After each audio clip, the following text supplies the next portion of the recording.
दिनै तामुलपुर बायदि जायगायाव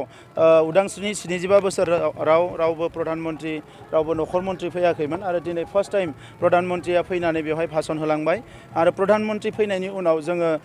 सिउर जानो हायो कि जोंनि ओनसोलाबो जौगासिगोन जोंनि ओनसोलावबो गोबां जौगानायनि खामानिया जासिगोन आरो बिनिखायनो जोङो प्रधान मन्त्रि बिथांखौ लाबोदों आरो नैबे बिसायख'थियाव UPPL आरो BJPनि सरकार जागोन आसामाव आरो लोगो लोगो जोंनि ओनसोलनि जोंनि माहारिनि गोबाव समनिफ्राय हास्थायबाय थानाय राव थुनलाइ हारिमु जौगानाय हा हुनि रैखाथि गासैबो खामानिया गोख्रोङै जाफुंगोन आं बेखौ फोथायो दा बेनिखायनो नैबे इलेक्शननि बोथोरखाय आं बयखौबो खावलायो जे नैबे इलेक्शनाव बयबो जाहाथे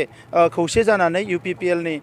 बिजाथिफोरनो ट्रेक्टरनि सावगारियाव भट होयो आं बेखौ खावलायो आरो थांनाय 17 बोसोरनि सोबख'नाय थगायनाय नासयनाय कुनु मोनसे भिजन आरो मिशन गैयै जि सिन्ताधाराजों सोलिदोंमोन सरकारा बेखौ गोजान खालामनानै मोजां मोनसे परिबेस लाबोनो हागोन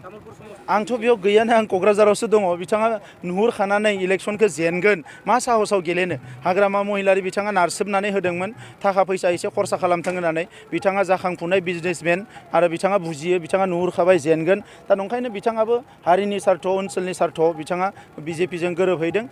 बेखौ आंहा जेबो बुंनांगौ गैया UPPLआव फैबाबो आंहा बुंनांगौ गैयामोन दा नंखायनो दिनै बिथाङा BJPआव थांदों जेराव थाङो बिथांनि खोथा नाथाय BPFआ जे बेवहाय राजखान्थिया गोरोन्थि जादों बेनो फोरमान आरो बेबायदि गोबां मानसिया लाइन हमनानै दङ गाबोन समफोर BPFनिफ्राय बारबोजोबगोन थेंक इउ गासै तामुलपुर ओनसोलनि रायजो राजानि थाखाय जोबोद मोजां जे बेयाव सासे भारतनि प्रधान मन्त्रिया आगान होफैदों भारत स्वाधीनता जानायनि उनाव खुनु प्रधान मन्त्रि जोंनि बेवहाय फैयाखैमोन आरो दिनै बे बिसायख'थिखौ फोसावदिंनायनि नामाव बिथाङा खुनु अजद गैयाजासे दिनै बेवहाय फैदों गतिके फैबाय थानाय समाव जोंनि प्रधान मन्त्रिया जिहेतु बेफोरबायदि गोग्लैसोनाय बा उन जानानै थानाय जायगाफ्रावबो सफैदों जेला जोंनि बागै जों उनावहाय बिथांजों रायलायोब्ला गोरलैयैनो बिथाङा गोसोखांनो हागोन आरो जोंनि जेंनाफोरखौ सुफुंनायावबो बिथाङा थाबैनो सिद्धान्त लानो हागोन बेखौ जों मिजिंथिनो हायो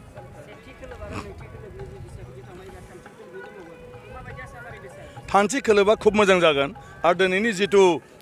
बेवहाय मोनसे मास गेदारिं जाबाय प्राइम मिनिस्टार फैनायाव बेवहायनो मोनसे रोखा जाबाय दिनै बेनि मोनथाम समस्थियाबो UPPLआ देरहासारगोन आरो बे दिनै रोखा जाबाय मानसिफ्रा जेखि बुङा आसलते BPFआ दिनै BTC ओनसोलाव रावनिबो समर्थन मोनाखै रावबो रायजो राजाया BPFखौ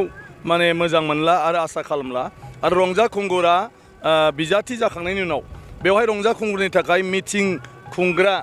मिटिं एरेन्ज खालामग्रा मानसियानो गैया जादों आरो बेयावनो बिथाङा फ्रास्ट्रेसन जादों आरो रावबो रायजोआ ओंखाराखै हाग्रामा बिथां फैदोंमोन 200-300 जनल' मानसि ओंखारदों हेलिकप्टार नायनो फैनाय बेफोरखौ नुनानैसो बिथाङा जेबो लाबानो गैला जेराव रायजोआनो मोजां मोनलाब्ला आं बेवहाय माने बिजाथि जानानै मा लाब जानो होननानै बिथाङा BJPआव जइन खालामदों आसलते बेनो फोरमान जे दिनैनि दिनाव BPFखौ रावबो मोजां मोनला बिसेस करि हाग्रामा महिलारि बिथांमोनखौ रावबो आरो फोथायला आं गोग्गाबाय मोजां मोनबाय रायजोफोरा मोजां मोनदों आरो बिथां फैनायाव जोंनि पलिटिकेल सिचुएसन जे बे एसे